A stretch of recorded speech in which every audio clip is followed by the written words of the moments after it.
Bagi ICW sebetulnya hasil rilis dari OCCRP itu punya alasan dan juga dasar yang cukup kuat begitu ya, kalau kita merujuk ke sejumlah indikasi yang menunjukkan bahwa selama 10 tahun masa pemerintahan Joko Widodo dirinya kerap kali diduga menggunakan hukum sebagai alat untuk melegitimasi hasrat kekuasaannya, atau oleh sejumlah ahli ini disebut sebagai tindakan autokratik legalisme gitu ya.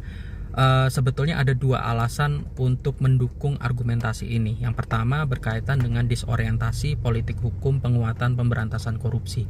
Kita tahu bahwa pelemahan terhadap KPK secara institusional, baik itu melalui revisi undang-undang maupun pemilihan pimpinannya yang bermasalah, juga tentu tidak bisa dilepaskan dari campur tangan Jokowi sebagai presiden. Ini kemudian berakibat terhadap lemahnya pemberantasan korupsi yang dilakukan oleh tidak hanya KPK sebetulnya, tapi juga oleh kejaksaan dan juga kepolisian, yang mana kemudian akibatnya kasus korupsi di Indonesia dari tahun ke tahun mengalami peningkatan yang cukup konsisten. Itu yang pertama. Kemudian yang kedua berkaitan dengan dugaan manipulasi pemilu.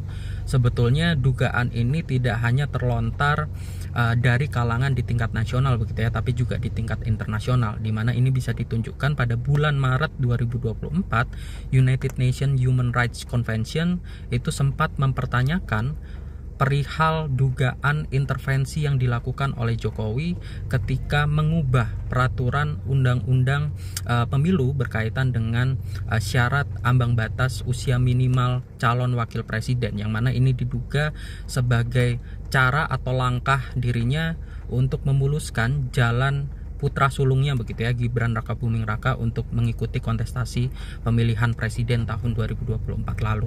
Ini sekaligus juga hasil rilis ini sekaligus juga menjadi alarm begitu ya bagi pemerintahan Prabowo agar dirinya tidak menjadi pimpinan yang anti terhadap pemberantasan korupsi, yang anti terhadap upaya-upaya penegakan hukum anti korupsi. Demikian.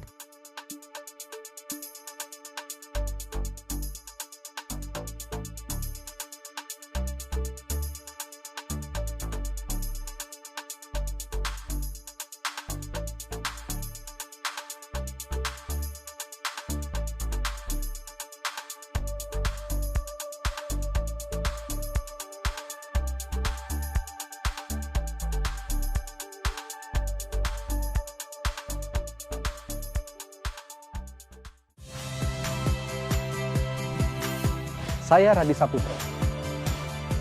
Saksikan program-program Kompas TV melalui siaran digital, pay TV dan media streaming lainnya.